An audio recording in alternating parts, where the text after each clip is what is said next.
Welcome to the lecture number 9, in which we will study the thermal conductivity and specifically the variable thermal conductivity.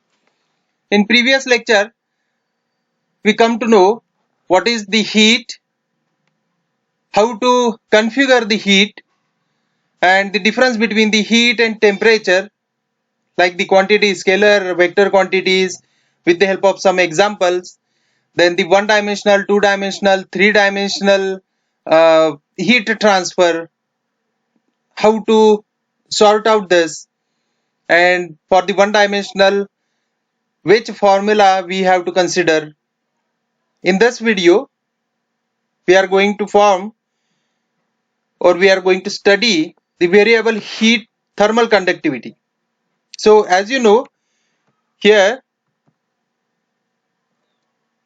if I consider this chart or the diagram, the graphical representation of behavior of the particular material with respect to temperature.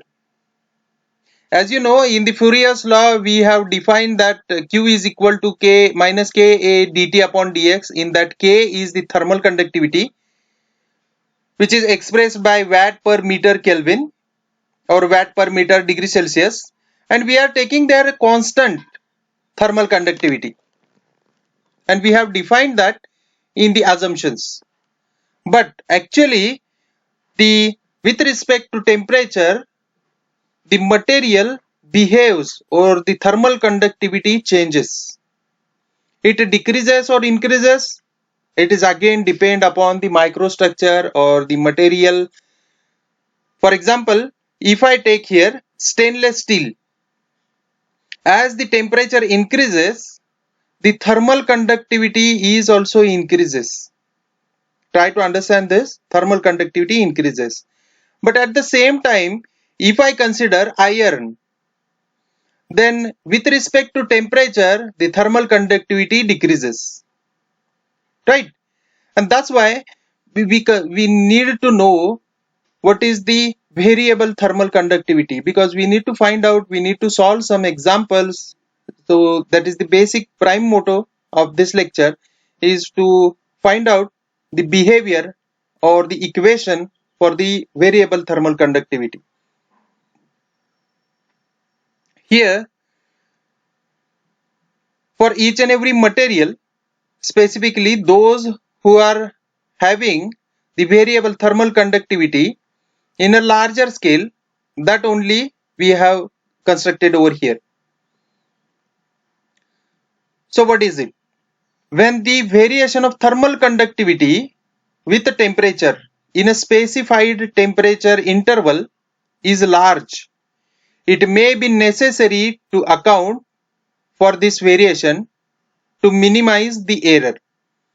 For example, if I consider here, if I take this example, and if I am studying the aluminum material and say from the temperature 300 Kelvin to the 1000 Kelvin or 500 Kelvin. So in that period, the thermal conductivity goes increasing. So if I consider a single thermal conductivity at a single temperature, or for the whole phenomena, whole heat transfer process, then your answer may be wrong. And that is the big deal, right?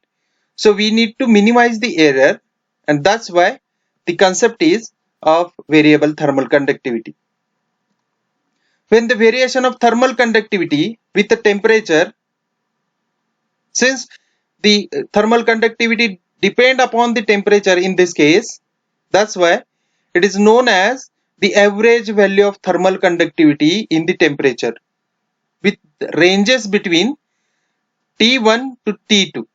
As I told you earlier, if I consider the system for the aluminum from 300 to 500, then in that case T1 and T2 belongs to that temperature 300 and 500. And we need to find out the average thermal conductivity to calculate or to account this in the numerical formulas. So we can calculate from this formula. The K average we need to find out. As I told you earlier, T1 and T2 are the boundary conditions, and Kt into dt is the function. So we need to integrate this to find out the value of K average. And how to use it?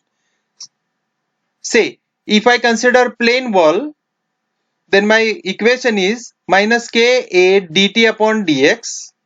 Here dx replaced by L, and this minus sign I have compensated over here, T1 minus T2. Instead of T2 minus T1, I have taken here T1 minus T2. So in that K average, I have to put this value here. So this T2 minus T1, it will get cancelled, and remaining term A divided by L integration of T2 to T1. Why? Because need to compensate the negative sign, here T2 minus T1 and here it is T1 minus T2. That's why it will get inverse T2 to T1. Kt is the function of that particular thermal conductivity into dt. But this means we have to find out the Q.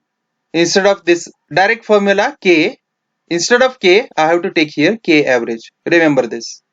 In case of cylinder, the same case, 2 pi KL, we will derive this equation letterwards. Is okay. But you know this formula, the first one. So try to understand only this, because you need to come across these terms in maybe lecture number 20, 30, likewise. But at that time, you need to remember these, what we have studied.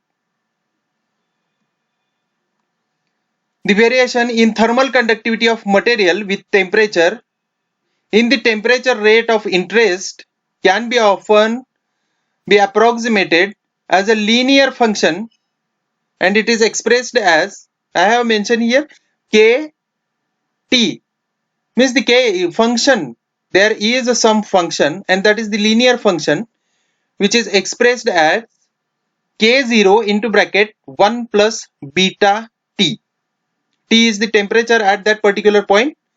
K0 is the temperature at absolute temperatures, and beta is the temperature coefficient of thermal conductivity. So if I want to find out thermal conductivity at particular point at which I know the temperature coefficient of thermal conductivity, temperature at that point, and the absolute or the at a standard temperature, whatever the thermal conductivity is, then I can find out K average. So this is the formula. Remember this one. Beta is the temperature coefficient of thermal conductivity. Right? The average value of thermal conductivity in the temperature range T1 to T2, in this case, can be determined from this formula.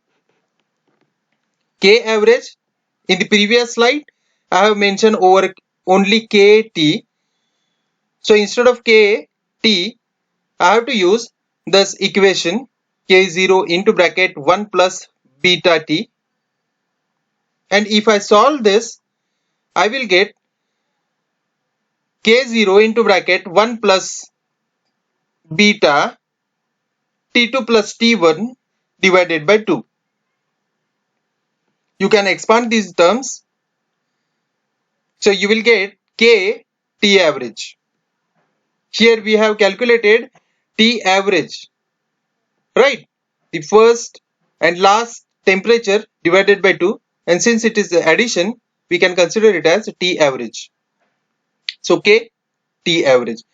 So T average, the function of K average is the function of T average. Right? Hope you understand this. Variable thermal conductivity.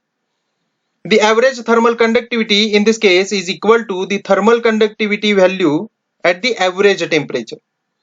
So initially when we consider it as the Kt, it is the temperature, that particular temperature depend upon But when we consider a system within the temperature range T1 to T2, in that case the average thermal conductivity is the depend upon the average temperatures.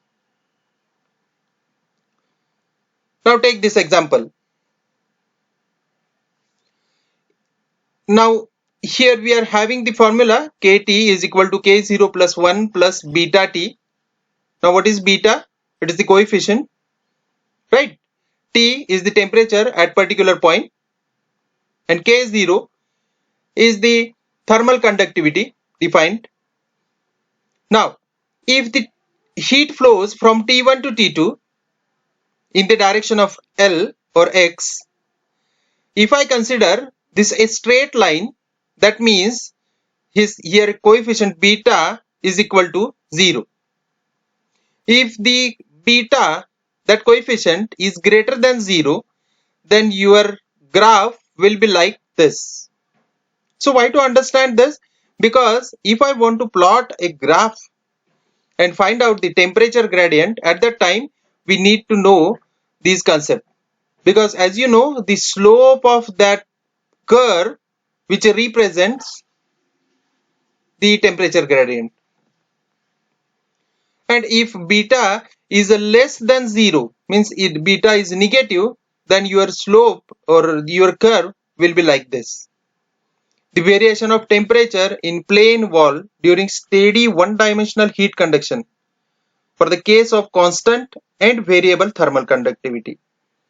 In this case, you can consider here beta 0 is at the constant when K is constant, and when the K is somewhat changes with respect to time, right?